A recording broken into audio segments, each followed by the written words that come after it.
दीनबंधु जगतपते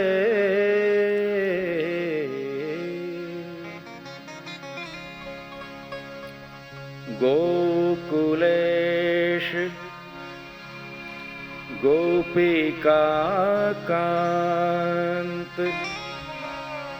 राधाकांत नमोस्तुते।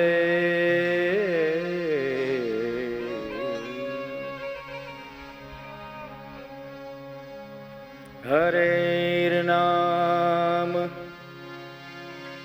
हरेर्नाम हरेर्नामेव केवलम्। कलौ नास्त्यैव नास्त्यैव नास्त्यैव गतिरन्यथा।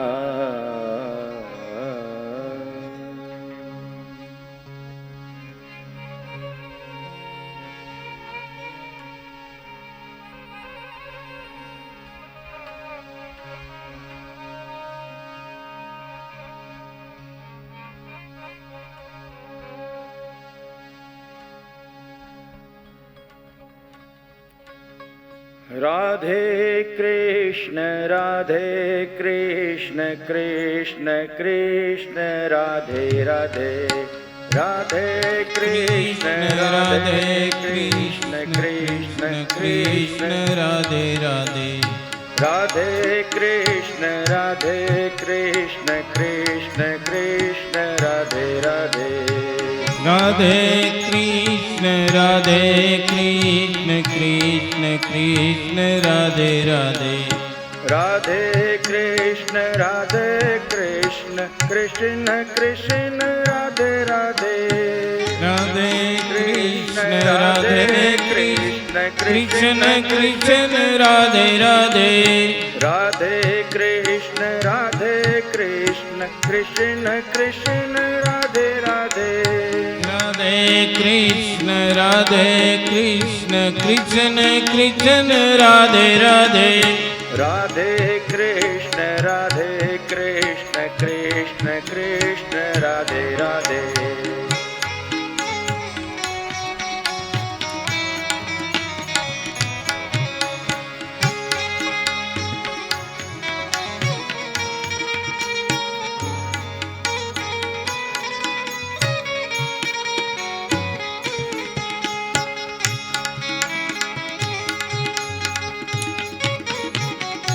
जय हो।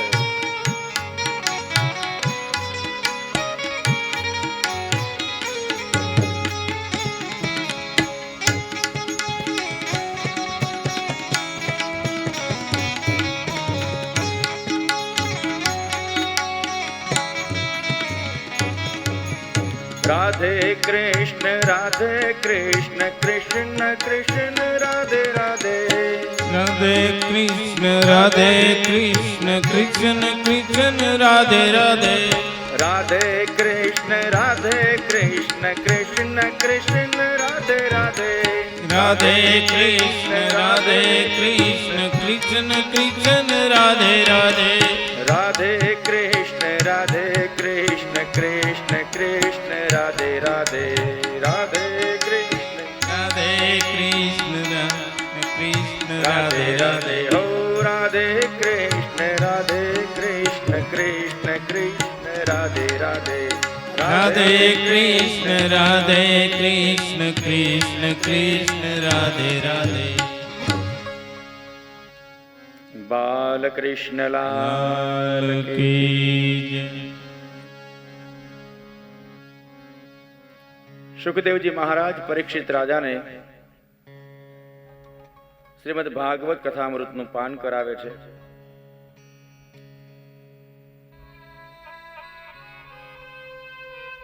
પરીક્ષિત રાજાને ખબર છે કે બસ આવતીકાલે મારો અંતિમ દિવસ છે।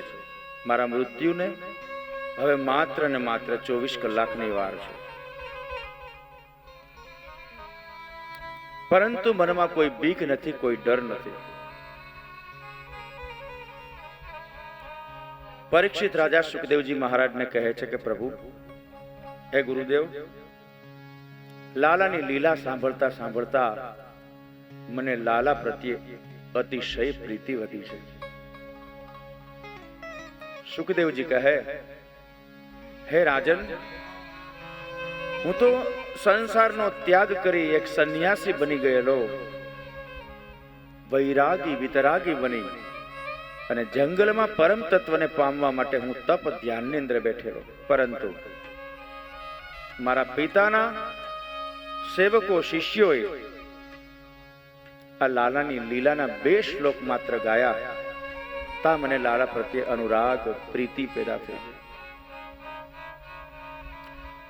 જે કનૈયાની બાળ લીલા ભલભલા માણસોને સાંભળવા માટે મજબૂર કરે છે, એ કૃષ્ણની બાળ લીલા સાંભળીને હું પણ મારું સંન્યાસી પણ ત્યાગી, વિતરાગી પણ ત્યાગી અને લાલાની લીલામાં લાલાના રાસ મંડળમાં નાચવા માંડ્યો છું, ઝૂમવા માંડ્યો છું.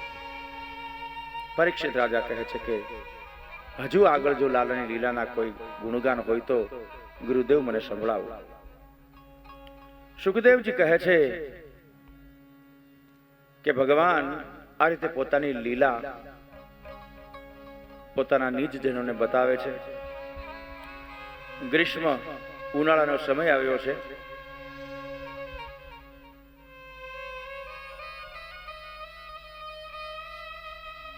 ગાયો ચારવા માટે લાલો અને એના બાળકો સાથે ગયા છે.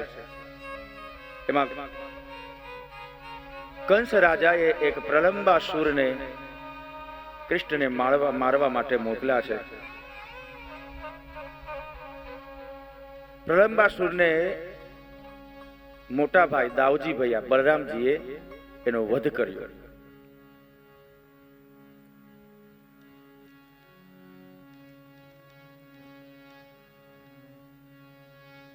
પ્રલંબાસુર એટલે કહેવાય છે કે અંતઃકરણનો દેહાધ્યાસ.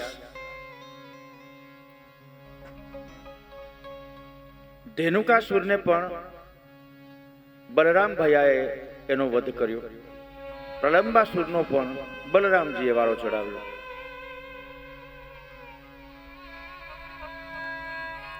શકટાસુર નો વધ કૃષ્ણએ કર્યો.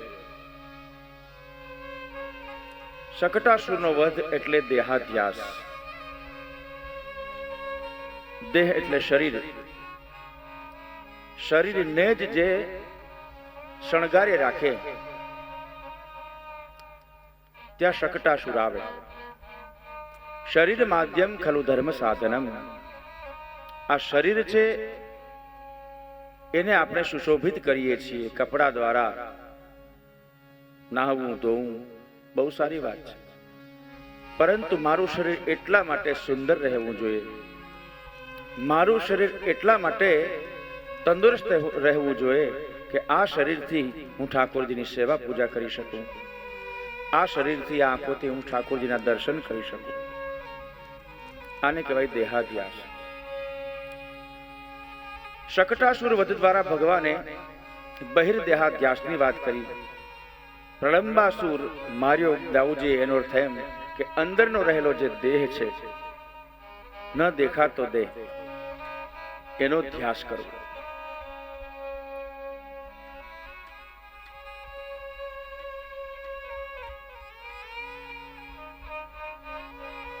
આ દ્વારા શુકદેવજી મહારાજ આ શરીરનું મહત્વ બતાવે છે કે શરીર જો સ્વસ્થ હશે તો ઠાકોરજીની સેવામાં કોઈ ખલેલ નહીં પહોંચે. ભાગવત કથા ચાલતી હોય, પગના દુખાવા હોય, કેમ આવી શકે? હવેલીએ જવું હોય, ગોઠણ કમર દુખતા હોય તો કેમ કરીને જવું? એટલા માટે શરીરને સ્વસ્થ રાખવાનું, સુંદર રાખવાનું, જેથી કરીને કથા કીર્તન ભજન થતા હોય. એ શરીર સારું હશે તો બધું થશે.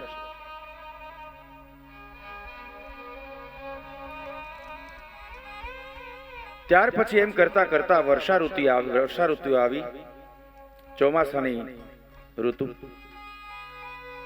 તપીને ભઠ્ઠો થયેલી ધરતી માતા ઉપર અમીના છાંટણા થયા. પ્રથમ વરસાદમાં વરસાદ વરસે એટલે મીઠી મીઠી માટીની, ભીની માટીની સુગંધ આવે. બાળકોને પાણી બહુ ગમે. પહેલા જ વરસાદની અંદર લાલો અને ગોપ બાળો વરસાદની અંદર સ્નાન કરે છે.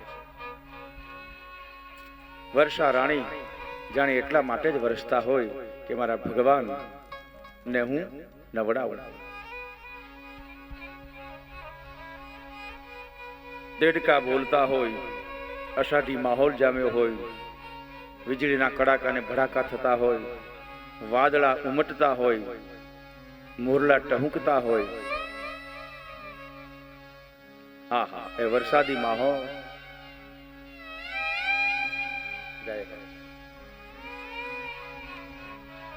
અને એ સમયે દરેકના મન હરખમાં હોય, પ્રસન્નમાં હોય.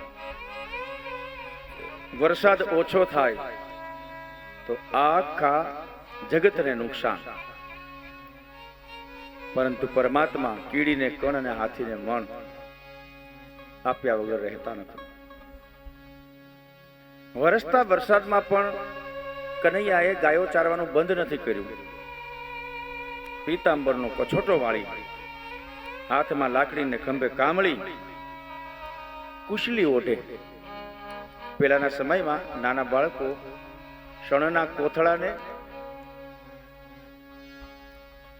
કોથળામાંથી કુશલી બનાવતા. જૂના માણસોને ખબર હોય. અને વરસાદથી રક્ષણ મેળવે. હવે કોથળો તો પછી પલળી જવાનો હોય, પરંતુ ત્યારે આ બધું છત્રી ના અંત એવું કંઈ હતું નહીં. પ્લાસ્ટિકની થેલીથી કુશલી બનાવે, કોથળામાંથી કુશલી બનાવે. લાલુ ને ગોપ બાળો જો ભગવાન મેઘાધિપતિ છે.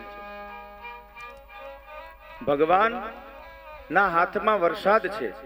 આપવો કે નહીં એ પ્રભુના હાથમાં છે. છતાં આજે પ્રભુ મનુષ્ય માનવી બન્યા છે તો વરસાદને કહે તમે વરસો. અને ભગવાન બચવા માટે કુશલીનો સહારો લે છે. ઝાડના થડનો, પાનનો સહારો લે છે. પલળે છે, ગારાની અંદર દોડે છે, લપટે છે. બાળકો ગારા વાળું આખું શરીર થઈ જાય છે. ભગવાન પોતાના ગોપ બાળો સાથે અવનવી લીલાઓ કરે છે.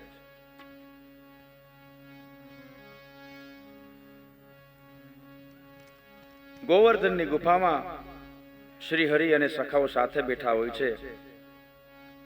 બપોર થાય એટલે ઘરેથી લાવેલું ભોજન ખાઈ સાંજ પડે ને પાછા વરસતા વરસાદમાં ઘરે જાય. ઘેર પહોંચે ત્યાં વરસાદ થોડી વાર શાંત થઈ ગયો હોય. સૌ ગોપીઓ કૃષ્ણ દર્શન કરી પોતપોતાના બાળકોને, ગાયોને લઈ પોતપોતાને ઘરે જાય છે. રાત પડે અને આગિયા ચમકવા લાગે. વરસાદની મોસમમાં ચમકતા આગિયા ચમકે છે. આગિયા ચમકતા ચમકતા નીકળે જાણે કોઈ બેટરી લઈને જતું હોય.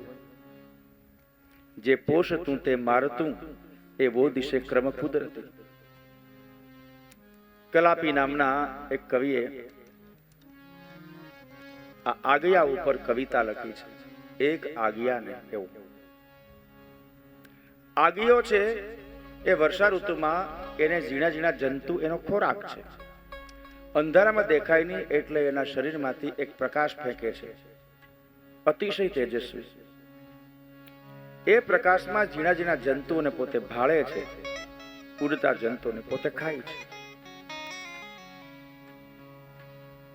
મતલબ આગિયાના શરીરમાં થતો પ્રકાશ એનું પોષણ કરે છે, એને જીવતો રાખે છે. પણ એ જ પ્રકાશ એના શરીરમાં ઉત્પન્ન થાય છે એ એનાથી મોટા જે જંતુ છે એને ખબર પડે કે જો આગિયો ચાલ્યો જાય છે, પ્રકાશ થાય છે એના શરીરમાંથી, એટલે મોટો જીવડો હોય એ આ આગિયા જેવા નાના જીવડાને ભરખી જાય છે. મતલબ જે વસ્તુ પોષે છે, જીવાડે છે, આગિયો પોતાના શરીરના પ્રકાશથી જંતુઓ ગોતી અને ખાઈને જાય છે, એ જ પ્રકાશ એના મોતનું કારણ બને છે. જે પોષતું તે મારતું, એવો દિશે ક્રમ કુદરત. પરમાત્માએ આ સૃષ્ટિ બનાવી છે.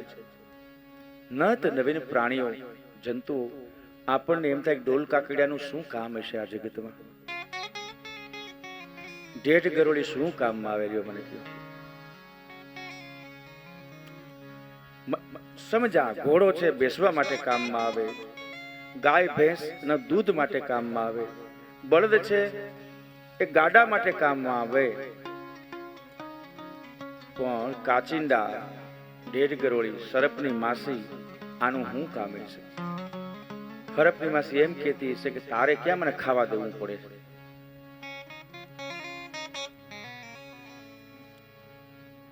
પ્રભુએ સર્જન કર્યું છે આ જગતનું, સચરાચર જગતનું, મનુષ્ય, પ્રાણી, પશુ, પક્ષી, જીવ જંતુ, એનો કંઈક ને કંઈક હેતુ છે. સર્પ શા માટે બનાવ્યા? સર્પ છે કોકને કરડે ને માણસ મરી જાય, એ સર્પને ખબર નથી કે હું કરડું છું એટલે કેટલો જગતમાં અંધકાર ફેલાઈ જાય છે. સર્પનું તો સ્વભાવ છે કરડવાનો. એને એ પણ ખબર નથી કે મારા શરીરમાં, મુખમાં હળાહળ ઝેર ભરેલું છે. સર્પને એ ક્યાં ખબર છે? પરંતુ તેમ છતાં સર્પ છે. શા માટે? ખેતરમાં ને બધે ઉંદરડા બહુ થાય ને, ખેતીનો પાક ખાઈ ન જાય એટલા માટે એ વર્ષમાં સર્પ પણ બહુ થાય. આપણે ઉંદરડા મારવાની દવા મૂકીએ એ પહેલા ભગવાને નિશ્ચિત કરેલું છે કે ઉંદર વધશે, ખેડૂતોના પાકને નુકસાન થશે, તો ચાલો સર્પને મોકલીએ. જે વર્ષે ખેતીમાં ઉંદરડા વધારે હોય એ વર્ષે સર્પ હોય છે. સર્પનો ખોરાક ઉંદર છે. પાકનું રક્ષણ કરે છે સર્પ. જીવો જીવસ્ય કારણમ. જીવ છે જીવનું કારણ છે. એક જીવ બીજા જીવ ઉપર નિર્ભર છે. ખેડૂત ખેતી કરે ને અન્ન પકાવે, એ અન્નથી દરેકનો અગ્નિ શાંત થાય છે, રોટલો મળે છે. એ જ ખેડૂતને કઈ વસ્તુની જરૂર પડી, કપડા લેવા છે, તો કાપડની દુકાને જશે. મતલબ કાપડનો વેપારી એ ખેડૂત માટે, જગત માટે બધા કપડા લે છે. એ ખેડૂતને શાકભાજીની જરૂર છે તો એ શાકભાજીના થળે જશે, રેકડીએ જશે, પૈસા દઈ અને શાકભાજી ખરીદ કરશે.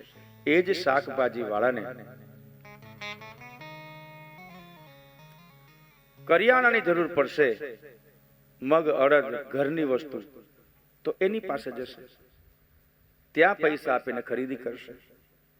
જુઓ, એક ચક્ર ચાલુ છે. દરેક વ્યક્તિ એકબીજા ઉપર આધારિત છે, નિર્ભર છે. મારે કોઈની જરૂર નથી એવું કહેનારા લોકો રહી નહીં શકે. સવારમાં ઉઠતા વેત જરૂરિયાત ઊભી થાય તો સાંજે સૂઈએ ત્યાં સુધી, સૂતા પછી એ જરૂર પડે છે. આપણને એમ લાગે સૂતા પછી શું? સૂતા પછી પંખા વગર કોઈને હાલે છે? એર કન્ડિશન વગર ચાલે છે? તો પંખા બનાવવા વાળી કંપની છે એ પણ આપણને સૂતા સૂતા મદદ કરે છે. સવારમાં ઉઠીએ એટલે બ્રશ, ચા પાણી. ચા પાણીમાં ખાંડ જોઈએ, ચા જોઈએ, દૂધ જોઈએ. દૂધ વેચાતું લઈને ખાઈએ તો એ દૂધ વાળાને પૈસા જશે, ખાંડ ભૂકી કરિયાણા વાળાને આપણા પૈસા જશે. વિચાર કરો, આખા દિવસનો જે આપણું ચક્ર છે, વ્યવહાર છે, એમાં દરેક વસ્તુ અલગ અલગ છે. એ બધું જ આપણી ઘરે થતું નથી. ખેડૂત છીએ તો આપણે કદાચ ઘઉં પકાવીએ, બાજરી પકાવીએ, પણ પેટ્રોલ કઈ ખેતરમાં થતું નથી. મોટરસાયકલમાં પેટ્રોલની જરૂર માટે પેટ્રોલ પંપે જવું પડશે. ખેડૂત ચાના બગીચા પણ અહીંયા નથી, આસામમાં છે, તો ચાની ભૂકી એ બીજા પાસેથી લેવી પડશે. આપણે ખાંડની ફેક્ટરી નથી, ખાંડ લેવી પડશે. મતલબ કે એક જીવ બીજા જીવ ઉપર આધારિત છે. જીવો જીવસ્ય કારણમ. અને આ બધો જ આધાર શેની ઉપર છે? વરસાદ ઉપર. વર્ષા ઋતુમાં લાલો અને બાળકો આ વર્ષા ઋતુને વધાવે છે.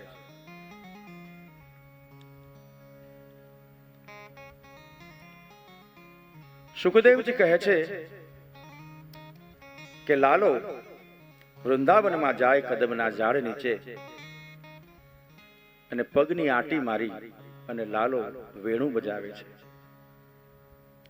બંસરી બજાવે છે.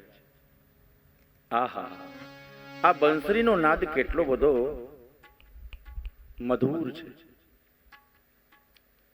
બંસરીના નાદે બ્રહ્માંડ ડોલે છે. ગામડામાં વાગે, ગોકુળમાં વાગે, કાના તારી બંસરી. ગામડામાં વાગે, ગોકુળમાં વાગે, કાના તારી બંસરી. ગામડામાં વાગે, ગોકુળમાં વાગે, કાના તારી બંસરી. ગામડામાં વાગે, ગોકુળમાં વાગે, કનૈયા તારી બંસરી. ગામડામાં વાગે, ગોકુળમાં વાગે, કાના તારી બંસરી. હે બંસરી છે ડોલે બ્રહ્માંડ રે. હા હા, બંસરી ડોલે બ્રહ્માંડ રે. ઓ બંસરી ડોલે બ્રહ્માંડ રે. હા, બંસરીથી ડોલે બ્રહ્માંડ રે. કાના તારી બંસરી.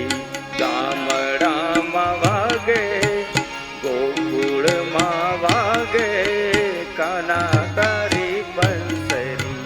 ગામડામાં વાગે, ગોકુળમાં વાગે, કાના તારી બંસરી.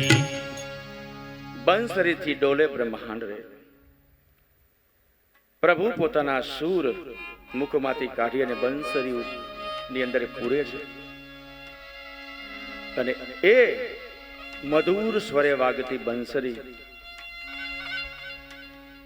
સજીવ જીવતા લોકોને તો મંત્રમુગ્ધ કરે જ છે, પણ જે જડ છે એને પણ આંદોલિત કરી દે છે.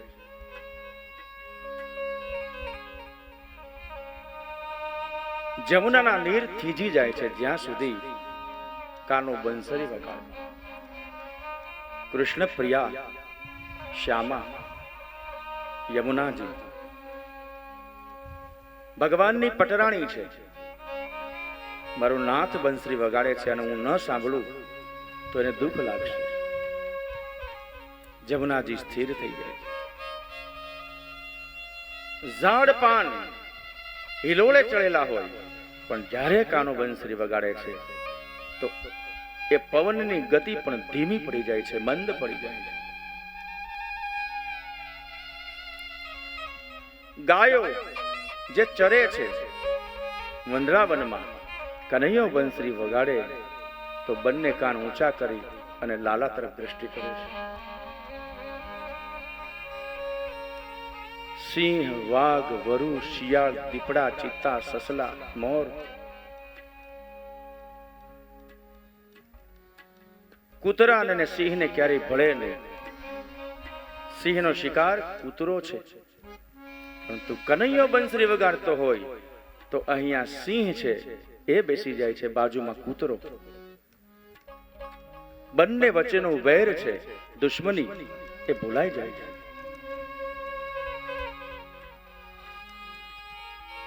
પશુ પક્ષી પ્રાણીઓ પર પણ બંસરીની કેટલી મંગલમય અસરો વર્તાય છે. આનંદ આનંદ છે. બંસરીના સુર બંધ કરે એ પહેલા કાનો તીવ્ર બંસરી વગાડે છે અને એ ઠેઠ ગોકુળની અંદર કામ કરતી ગોપીઓ સાંભળે છે. કોઈ ગોપી વાસણ માંજે છે, વાસણ ઉટકવાના થાય બંધ, હાથમાં વાસણ રહી જાય અને લાલાની બંસરીના નાદમાં આંખો વીંચીને એ બંસરીનો નાદ સુને છે. કોઈ ગોપી રસોઈ કરે છે તો શાકનો વઘાર બળી જાય છે. કોઈ ગોપી એના પતિની સેવા કરે છે, ચરણ દાબે છે તો સેવા કરવાનું કરે છે બંધ અને લાલાની બંસરીના નાદમાં મોહિત થઈ એક કીટસે સાંભળે છે. ગાય દોતી ગોપી દોવાનું બંધ કરે છે, આંચળ હાથમાં એમને રહી જાય છે, કનૈયાની બંસરી સાંભળે છે. જુઓ તો ખરા, પરમાત્માની બંસરીની અસર તો જુઓ. સંગીત એક સંગીત છે.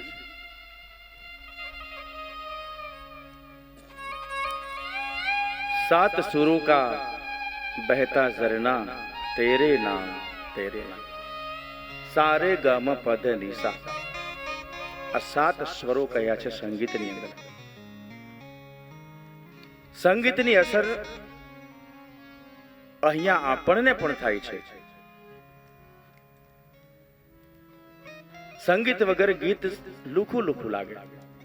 અહીંયા અમારે ઉપસ્થિત અશુભાઈ તબલા ઉપર, અમારે વિષ્ણુ બાપુ હાર્મોનિયમ ઉપર, ભાઈ શ્રી કિશનભાઈ બેન્જો વગાડે છે અને ખેડ બ્રહ્માથી ઠેઠ દૂરથી આવેલા હંસરાજ બારોટ વાયોલિન દ્વારા આપણને રસમાં તળબોળ કરે છે.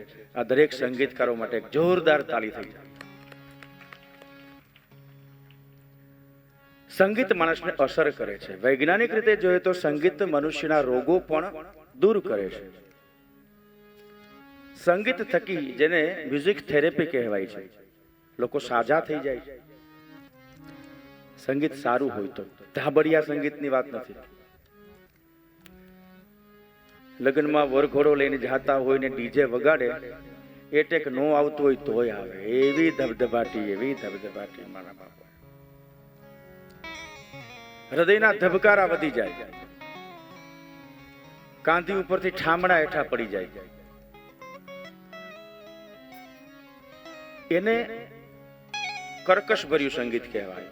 પણ ધીમી ધારે ચાલતું સંગીત માણસના કર્ણને પ્રિય લાગે છે. કનૈયાની બંસરી તો મધુર સંગીત છે. ભગવાન પરમાત્મા કૃષ્ણચંદ્રના મુખમાંથી નીકળતા ઉચ્છ્વાસોથી ઉત્પન્ન થતું સંગીત માણસને રસ તરબોળ કરે છે.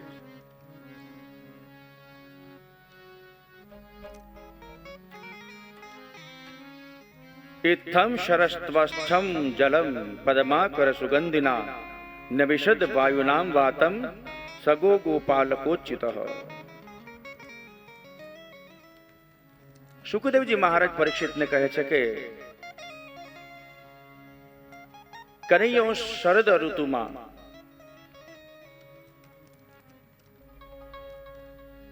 વર્ષા ઋતુ ગયા પછી શરદ ઋતુ આવે છે.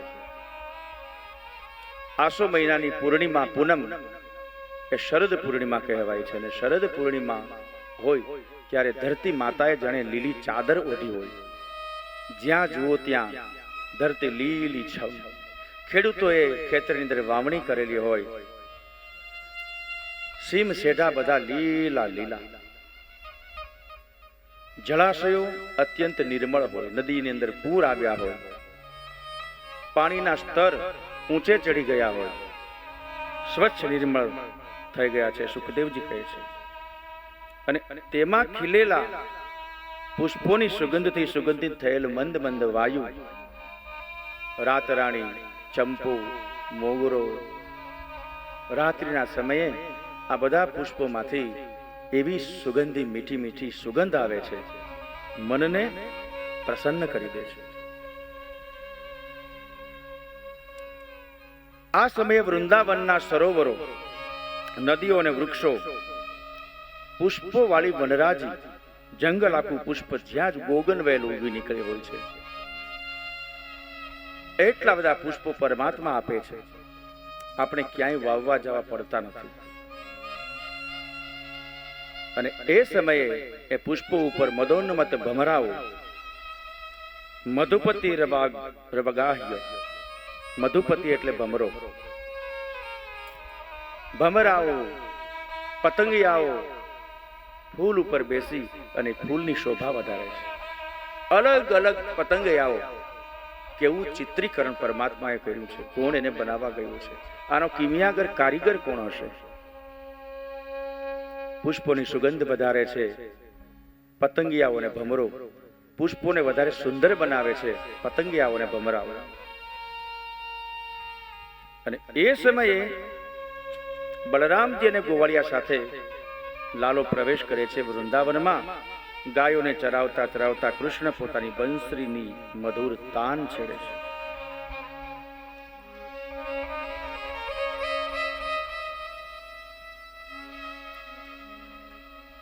લાલો ચાલતા ચાલતા બંસરી વગાડે છે.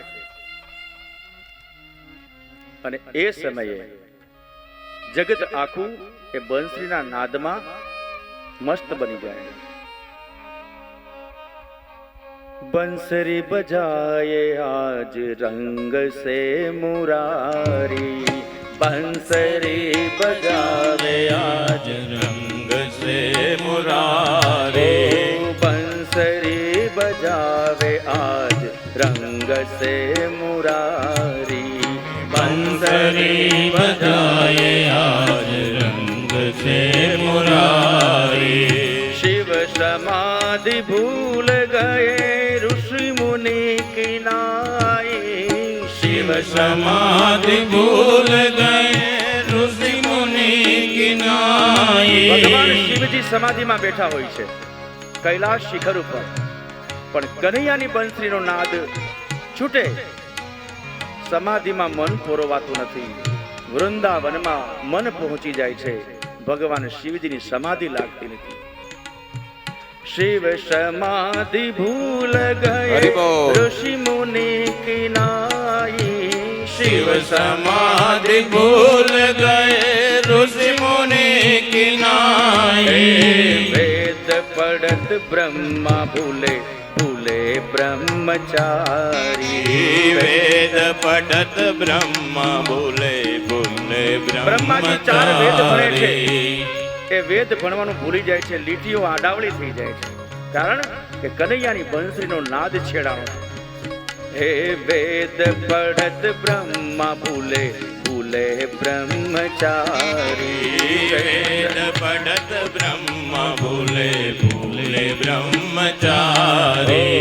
बांसुरी बजावे आज रंग से मुरारी, बांसुरी बजावे आज रंग से मुरारी. रंभा साम ताल चुकी भूली अरे, अरे। नृत्यकारी, रंभा ताल ताल भूले भूले नृत्यकारी. સ્વર્ગની અંદર ઇન્દ્રની અપ્સરાઓ રંભા, મેનકા, ઉર્વશી નૃત્ય કરે છે રાજા સામે, નાચ કરે છે, પણ પગના તાલ ઠેસ આડાવડા થઈ જાય છે. શા માટે? ઇન્દ્ર કહે છે કે હે નર્તકીઓ, આજે કેમ ભૂલ પડે છે ડાન્સ કરવામાં? પણ એ અપ્સરાઓને કૃષ્ણના બંસીનો નાદ સંભળાય છે, એનું ધ્યાન ત્યાં ચોટે છે. હા રંભા સામ તાલ ચૂકી ભૂલી નૃત્યકારી, रंभा ताल ताल भूले भूले नृत्यकारी. યમુના જલ ઉલટી ભયો શોભા આજ બારી, यमुना जी उलट भयो शोभाती भारी. પોતાના શ્યામ સુંદરની બંસરી સાંભળીને જમનાજી ઊંધા હાલવા મળે છે. જમનાનું પાણી આ રીતે વહેતું હોય. લાલો બંસરી બજાવતો બજાવતો પેલી દિશામાં જાય છે, તો જમનાજી ઉલટા વહેવા મળે છે. શા માટે? હે બંસરી બજાવે આજ નંદ સે મુરારી, ए बंसरी बजावे आज रंग છે મુરારી. જય હો. હરિ બોલ.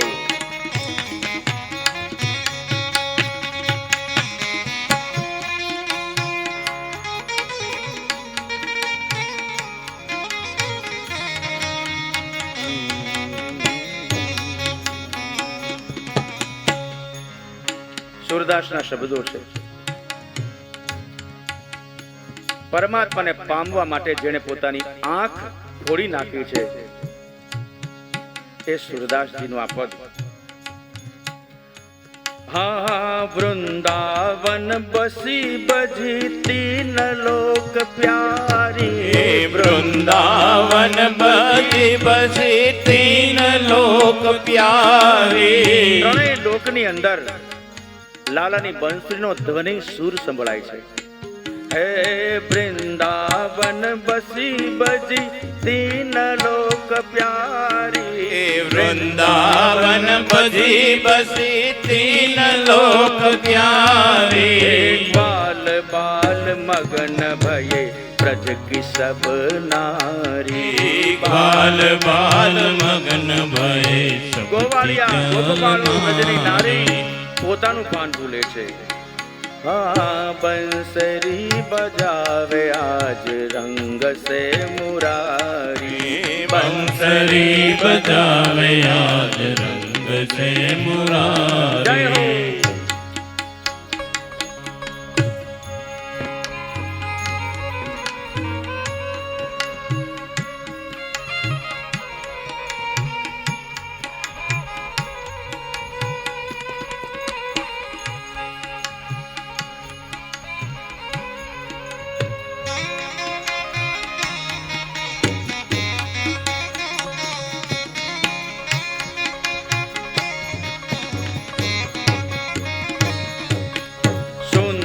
श्याम मोहिनी मूरत वरी पुधारी. सुंदर श्याम मोहिनी.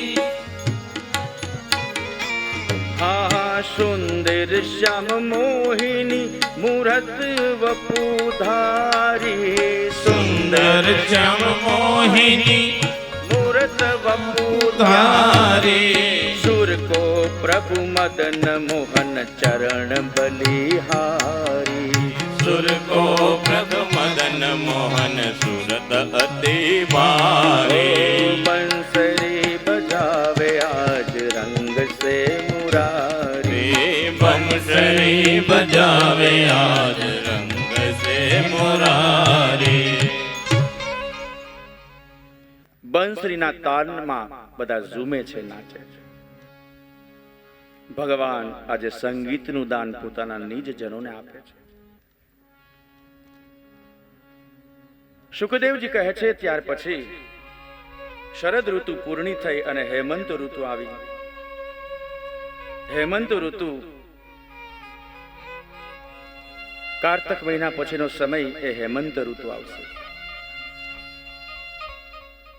માગશિર મહિનો, માગશર મહિનો, માસાનામ માગશીર્ષોહમ. ભગવાન કૃષ્ણ કહે છે કે 12 મહિનાની અંદર માગશર મહિનો એ હું છું, મારું સ્વરૂપ છે. તો માગશર મહિનો અતિશય પવિત્ર કહ્યો છે.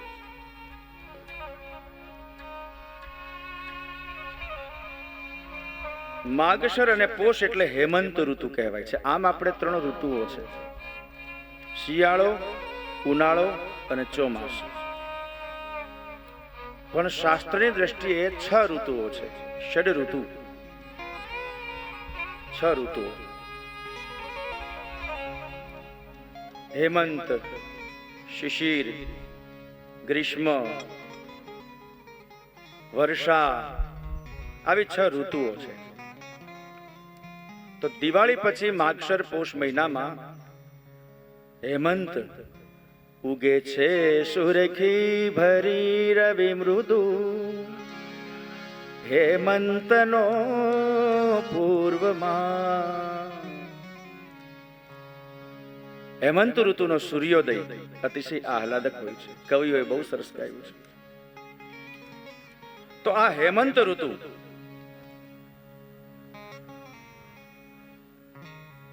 આ માગશરમાં નંદવ્રજ કુમારિકાઓ દેવી કાત્યાયનનું વ્રત કરે છે. નાની નાની બાલિકાઓ, ગોવાળોની નાની નાની છોકરીઓ, કન્યા 4-5 વર્ષની જમુનાને કિનારે સ્નાન કરે. ચાલી ગયેલી ભાષામાં જમુનાને કાંઠે રેતીના 5 ઢગલા કરે. એમાં નાની નાની લાકડીઓ ખોસે. સૂતરના દડાથી એની 4 પરકમમાં ફેરવે. મને એમ લાગે છે કે આપણે જે મોળાકાતનું વ્રત છે ને એ આ વ્રત છે. આ વ્રત ગોપિકાઓ, ગોપ કન્યાઓ કરે છે એ કાત્યાયની વ્રત કહેવાય છે. માં કાત્યાયનીનું વ્રત. કાલી ગલી ભાષામાં આ નાની બાલિકાઓ માતાજીનું પૂજન કરે અને પછી પગે લાગે, હે માં કાત્યાયની, કાત્યાયની મહાયોગી, હે માં કાત્યાયની, હે મહાયોગિની, હે મહામાયે, મહાયોગિન્યધીશ્વરી, યોગીઓની અધીશ્વરી, યોગીઓની અધિષ્ઠાત્રી માં કાત્યાયની, નંદ ગોપ સુતમ દેવી પતિ મે કુરુતે નમઃ. નંદ ગોપ સુત, નંદ ગોપના સુત એટલે પુત્ર કૃષ્ણ અમારા પતિ બનો. ભવિષ્યમાં અમારા લગ્ન થાય ત્યારે કન્હૈયા જેવો પતિ અમને મળે.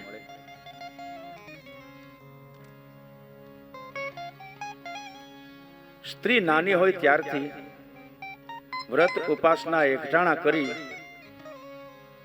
અને પોતાને એનો ભાવિ ભરથાર માગે છે.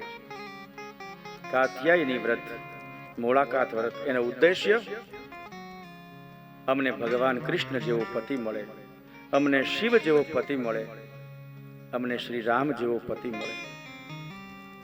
ફૂલ કાજલીનું વ્રત ભગવાન શિવજીનું. એ સમયે પણ એ જ ભાવના. અષાઢ મહિનામાં આવતું જયા પાર્વતીનું વ્રત, એ સમયે પણ સ્ત્રીની એ જ ભાવના. અને ઠાકોરજીની દયાથી પતિ સારો મળી પણ ગયો તો મારો પતિનું આયુષ્ય લાંબુ રહે, એને કોઈ દી પેટ માથું દુખે નહીં, એટલા માટે જેઠ મહિનાની પૂનમને દી વટ સાવિત્રી વ્રત કરે. લગ્ન પછીનું આ વ્રત. સત્યવાન અને સાવિત્રી ની કથા બધાને ખબર છે. યમરાજાએ સાવિત્રીને વરદાન માંગવાનું કહ્યું અને એ સાવિત્રીએ મરેલા સત્યવાનને જીવતો કરવા માટેની જે માગણી કરી છે અદ્ભુત છે. વટ સાવિત્રી વ્રતમાં સ્ત્રીઓ આ વાર્તા કરે છે, સાંભળે છે, વડલાની પૂજા કરે છે. વટ એટલે વડલો. એ વડને બ્રહ્મા સ્વરૂપે, શિવ સ્વરૂપે માની અને આ પૂજા અર્ચના કરે છે. મંગલા ગૌરીનું વ્રત કરે છે પરણ્યા પછી. મંગલા ગૌરી એટલે માં પાર્વતી. હે માં પાર્વતી, તમે શિવજીને ભલામણ કરજો કે મારા પતિનું લાંબુ આયુષ્ય રહે. એ પછી પોતાના કલ્યાણ માટે, પતિના કલ્યાણ માટે, સાસુ સસરાના કલ્યાણ માટે, બાળકો માટે ધર્મરાજાનું વ્રત કરે છે. એનું ઉજવણું કરે છે. એકાદશીનું વ્રત કરે છે, એનું ઉદ્યાપન કરે છે. કેટલા વ્રતો સ્ત્રી કરે છે. સારો પતિ મેળવવા માટે છોકરી નાની હોય ત્યારથી વ્રત કરે છે. હવે બધાને હમ દઈને પૂછી જો, એક કઈ પુરુષે સારી કન્યા મળે, પત્ની મળે એના માટે કાંઈ વ્રત કર્યું? અને મારા રાધિકા જેવી પત્ની ગોતી આવે છે, બોલો, મફતમાં સાવ. કોઈ પુરુષે વ્રત કરે તો હનુમાન જયંતીનું કરે, એની પાસે તો બીજું શું હોય? એક પણ વ્રત પુરુષ કરતો નથી અને છતાં સંસ્કારી સુંદર સુલક્ષણા પત્ની મળી જાય છે, એ પુરુષ તો ખાટી ગયો, પણ બાઈને પૂછો કેવી ખાટી છે.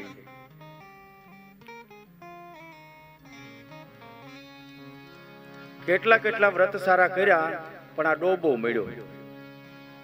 અને પુરુષ વગર વ્રતે સારી સારી છોકરી મેળવી જાય છે, જો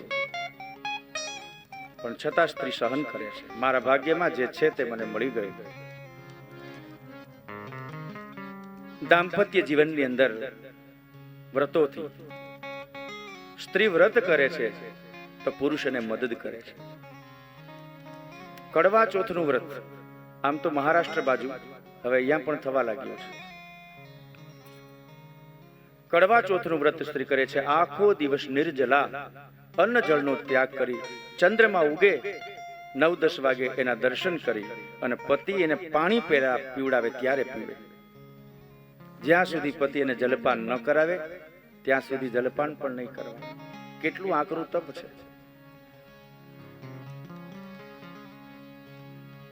સારો પુત્ર પ્રાપ્ત કરવા માટે પુંસવન વ્રત છે, ચાંદ્રાયણ નામનું વ્રત છે. કેટલા વ્રત ઉદ્યાપન ચંદ્રિકાની અંદર ગ્રંથમાં કેટલા બધા વ્રતો બતાવ્યા છે.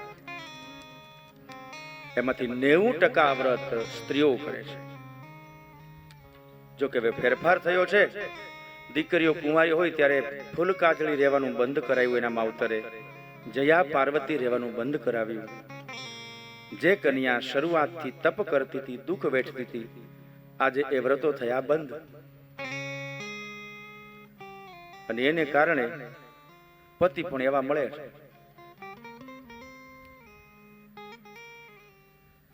શરીરમાં થોડુંક એને કષ્ટ આપવું જોઈએ.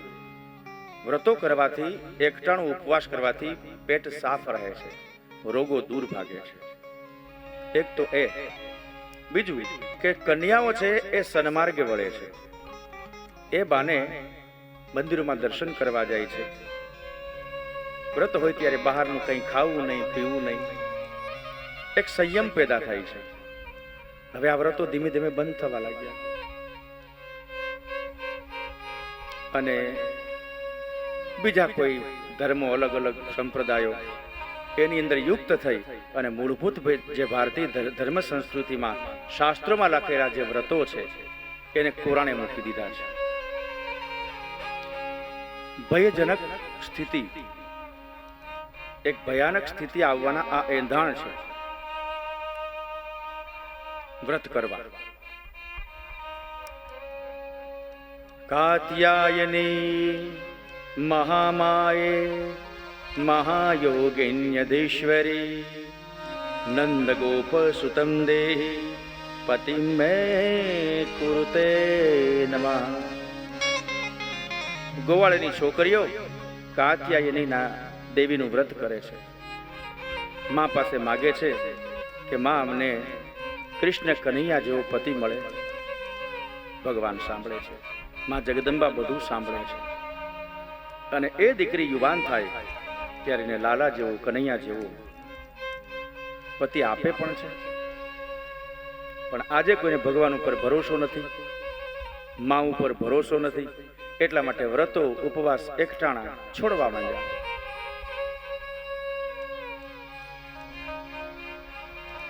વ્રજ કુમારિકાઓ નદીમાં સ્નાન કરે છે.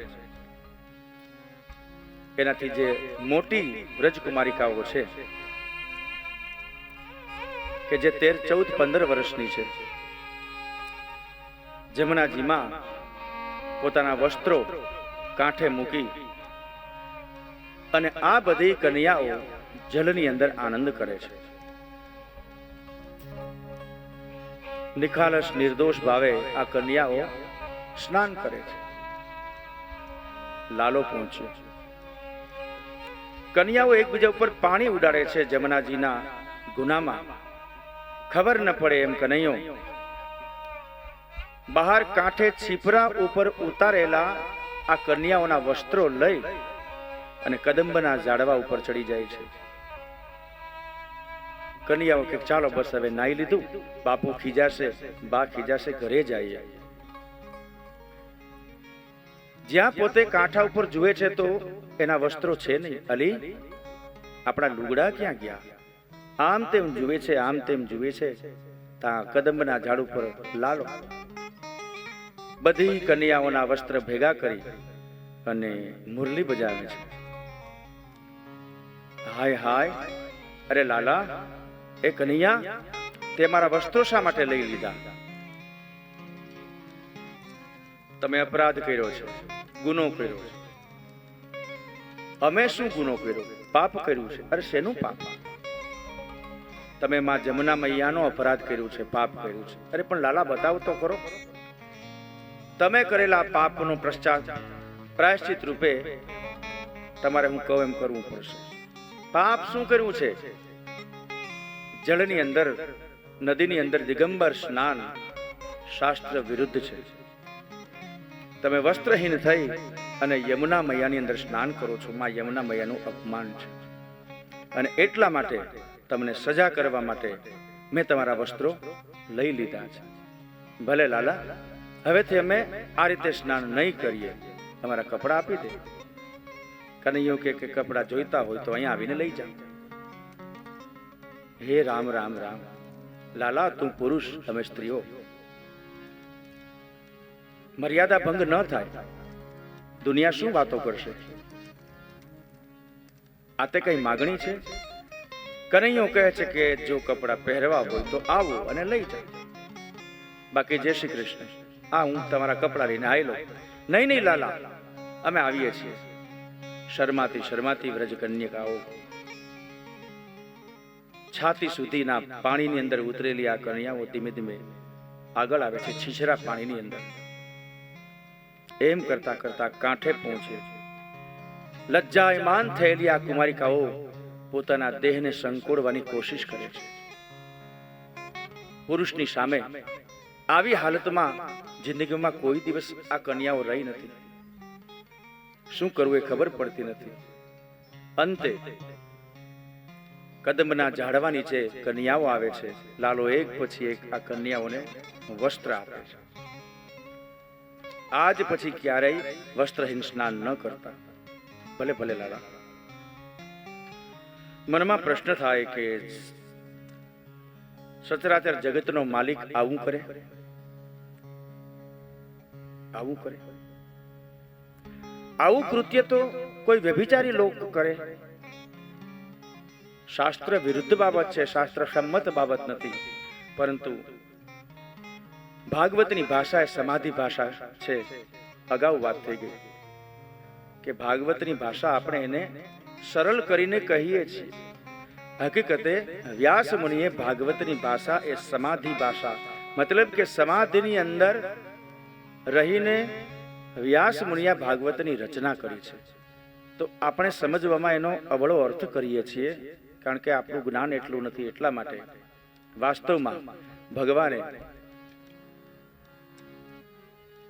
વ્રજકુમારિકાઓના વસ્ત્ર ચોરી લીધા છે. એ વસ્ત્ર એટલે વાસનાના વસ્ત્ર. મનની અંદર કામનાઓ છે, વાસનાઓ છે. માણસના જીવનને છિન્ન ભિન્ન કરે છે વાસનાઓ. જો વાસના રાખવી હોય તો માત્ર વાસુદેવની. વાસના વાસુદેવસ્ય. વૈષ્ણવો મનોરથ કરે છે. મનોરથ,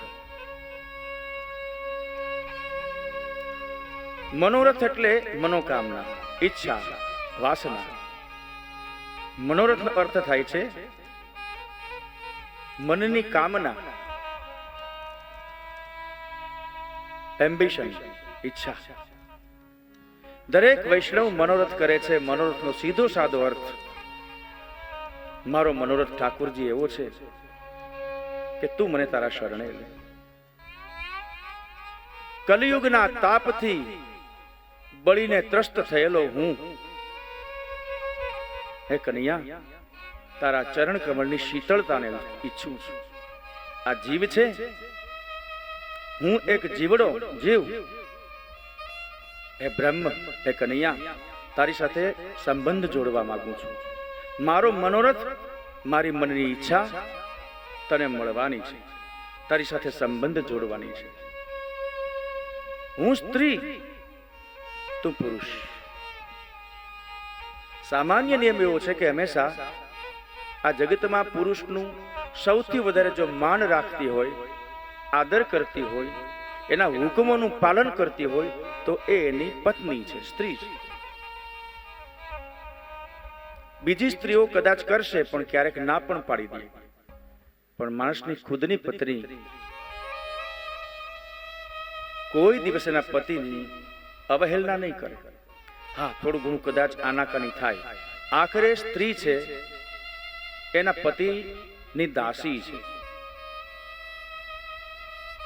વૈષ્ણવો એમ કહે છે કે હે ઠાકર, હે કનૈયા, અમે જો પુરુષ થઈને તારી સેવા કરશું તો સામા પુરુષ થઈ ગયા ને અહંકારનો ટકરાવ થવાની કદાચ શક્યતા છે, એકબીજાના ઈગો અથડાય. પરંતુ કનૈયા, અમે તો તારી ગોપી છીએ. ગોપી ભાવે, સ્ત્રી ભાવે અમે તને ભજીએ છીએ. અમે તારી રાધા, તું અમારો કામ. અમે તારી પત્ની, તું અમારો પતિ.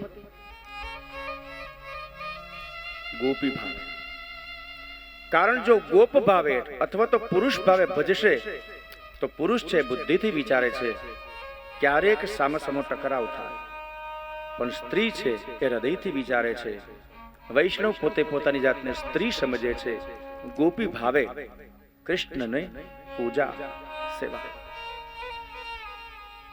મહારાષ્ટ્રમાં એક વૈષ્ણવ પરમ વૈષ્ણવ થઈ ગયા, સતત લાલાનું જ ચિંતન, કૃષ્ણ સિવાય કોઈ વાત નહીં. સમય જતા એ જે પુરુષ હતા, એ ભક્ત વૈષ્ણવ હતા, એના શરીરના અંગોમાં ફેરફાર થઈ ગયો હતો. બોલો, શરીરના અંગો સ્ત્રી જેવા પોતે ધારણ કરવા માંડ્યા. આને કહેવાય ભક્તિ. હું તારી પત્ની છું, હું તારી રાધા છું, તું મારો શ્યામ.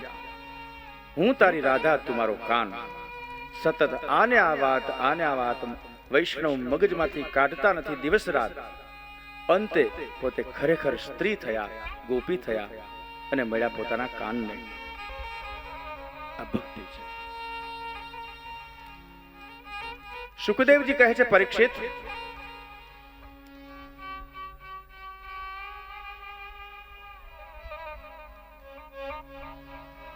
લાલાની પાછળ ગાંડા થયેલા વ્રજ કન્યકાઓ આજે એના વસ્ત્રોના હરણ કર્યા. ઘરની કામના એટલે કે ઘરની ઈચ્છા, વાસના, મકાનની ઈચ્છા, ખાવા પીવાની ઈચ્છા, પહેરવા ઓઢવાની ઈચ્છા, વાસના, હરવા ફરવાની વાસના, પરણવાની વાસના, આ બધી વાસનાઓ, ઈચ્છાઓ રૂપી વસ્ત્રો કાનુડાએ વ્રજકુમારી કન્યકાઓના લીધેલા હતા. અસલ જેને આપણે વસ્ત્ર કહીએ છીએ એવું કન્યાએ કર્યું નહોતું. જગતનો નાથ બીજાને માર્ગદર્શન આપે અને પોતે આવું કરે? બિલકુલ નહીં.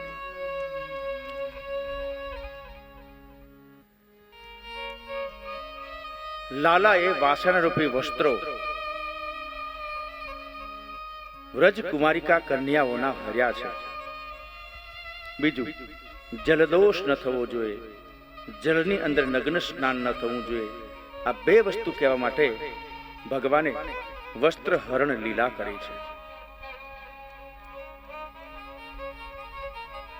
ગોપીઓ શુદ્ધ અંતઃકરણ વાળી થઈ. મનના વિકારો આ બનાવ પછી કન્યાઓના મનમાં રહેલા વિકારો હતા એ દૂર થયા. કાનુડો મારું કેટલું ધ્યાન રાખે છે. દરેક ઘરની અંદર દરેક વ્યક્તિ શું કરે છે કનૈયાને ખબર હોય. કોઈ વ્યક્તિ ખોટું કરતી હોય તો લાલો એની ઘરે જઈ એને મળી અને શિખા પણ આપે છે. આવું ન કરે. કહેવાય બાળક કરે છે તોફાન, ચોરે છે માખણ, પરંતુ એ જ કનૈયો છાનમુનો દરેકને મદદ કરે છે. નીતિથી વિરુદ્ધ જીવન જીવવું એ કનૈયાએ બધાને ના પાડી છે. આવું ન કરાય. તો કોઈ કહે લાલા ચોરી ન કરાય ને, શાસ્ત્રમાં લખ્યું છે કે ચોરી ન કરવી. તું તો ચોરી કરે છે, માખણની ચોરી કરે છે, મિશ્રીની ચોરી કરે છે. લાલો કહે, તમને સમજાવવા માટેનો એક પ્રયોગ છે.